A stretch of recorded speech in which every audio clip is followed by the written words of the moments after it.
સુરેન્દ્રનગર પોલીસની પ્રશંસનીય કામગીરી સામે આવી છે। વ્યાજના વિષચક્રમાંથી પરિવારને મુક્ત કરાવી ₹1 કરોડના સોનાના દાગીના પરત અપાવ્યા છે।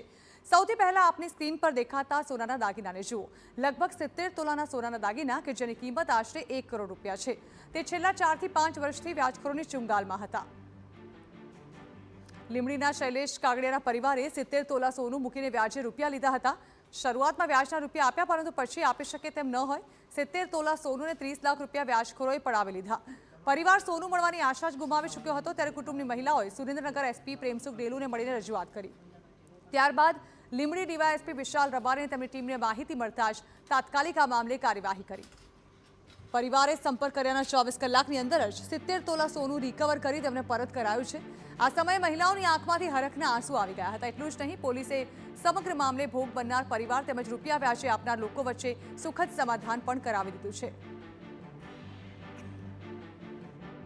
અમારું ઘરાણું 70 તોલા મેં મેક્યું હતું, એમાં ડેલુ સાહેબને અમે મળ્યા। પછી ડેલુ સાહેબે રબારી સાહેબને મળ્યા, તો રબારી સાહેબે આ બધું હાથમાં કામ લીધું। રબારી સાહેબનું કામ બહુ સારું છે। 24 કલાક ન થવા દીધું, એમના ટીમે અમને બધી મદદ કરી અને 24 કલાક ન થવા દીધું। અમારું ઘરાણું 70 તોલા અમને અપાવી દીધું છે।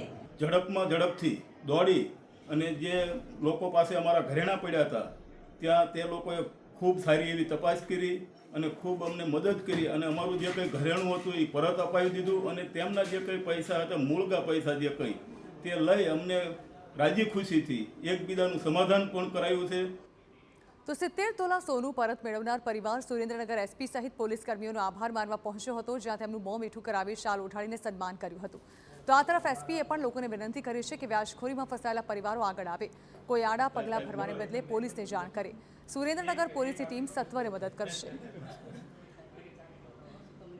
અમારી જે સુરેન્દ્રનગર જિલ્લાની જે પોલીસની ટીમ છે એ ડીવાયએસપી અને પીઆઈના નેતૃત્વમાં બહુ સારી રીતે આ જે વ્યાજ વટા અને બીજી તમામ જે કોઈ પણ જાતની લોકોને હેરાનગતિ થાય છે અમે કામ કરી રહી છે। અને કોઈને કોઈ પણ જાતની પરેશાની હોય તો કોઈ પણ ખોટા પગલાં ભર્યા વગર અમારે ઓફિસ યા કોઈ પણ ડીવાયએસપી યા પીઆઈ પાસે સંપર્ક કરશે તો આની સમસ્યાનો નિકાલ ચોક્કસ આવશે।